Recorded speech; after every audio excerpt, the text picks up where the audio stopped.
वक्फ bill पर सड़क पर संग्राम शुरू हो गया है। संसद के बजट सत्र का दूसरा चरण चल रहा है और अगले हफ्ते वक्फ संशोधन बिल को सदन में पेश किया जा सकता है।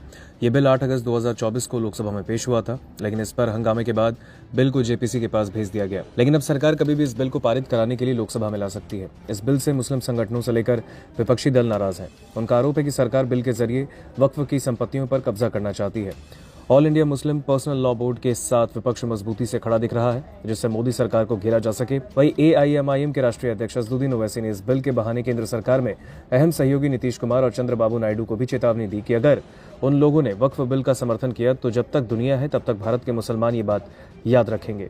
उधर जेपीसी के अध्यक्ष जगदम्बिका पाल ने कह दिया है कि ये सिर्फ राजनीतिक विरोध है, अभी बिल आया भी नहीं है, लेकिन विपक्ष ने विरोध शुरू कर दिया है। आपको बता दें कि देश में वक्फ बोर्ड के पास 9 लाख एकड़ से ज्यादा की संपत्ति है और दूसरा हैरान करने वाला तथ्य ये है कि रेलवे और डिफेंस के बाद वक्फ बोर्ड के पास देश में सबसे ज्यादा संपत्ति है। फिलहाल वक्फ बिल पर सदन से सड़क तक सियासी संग्राम शुरू है। All India Muslim personal law board ने दिल्ली के जंतर मंतर पर प्रदर्शन भी किया बीते दिन, जिसमें असदुद्दीन ओवैसी के साथ सपा और कांग्रेस के कई मुस्लिम सांसद भी शामिल हुए। लेकिन खास बात यह कि वक्फ संशोधन बिल के समर्थन में हिंदुवादी संगठनों ने भी प्रदर्शन किया है। अब भाजपा और विपक्ष में वक्फ संशोधन बिल पर आर पार की जंग तेज हो गई है। एक और जहां ओवैसी ने इस बिल को अराजकता फैलाने वाला करार दिया, तो वहीं वक्फ बिल के खिलाफ समाजवादी पार्टी ने संसद से सड़क तक आंदोलन करने की चेतावनी देते हुए इसे मुसलमानों के खिलाफ बताया।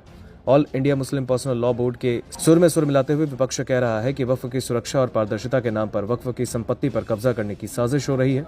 हालांकि भारतीय जनता पार्टी कह रही है कि कानून संसद में बनता है और जंतर मंतर पर नहीं। बीजेपी ने यह भी कहा है कि विपक्ष इस मुगालते में न रहे कि प्रदर्शन की आड़ में दूसरा शाहीन बाग खड़ा कर देगा। तो कांग्रेस कह रही है कि अपने संवैधानिक हक की हत्या नहीं होने देंगे। अब विवाद की वजह भी समझिए। वक्फ यानी कोई भी चल या अचल संपत्ति जिसे इस्लाम को मानने वाला कोई भी व्यक्ति धार्मिक कार्यों के लिए दान कर सकता है।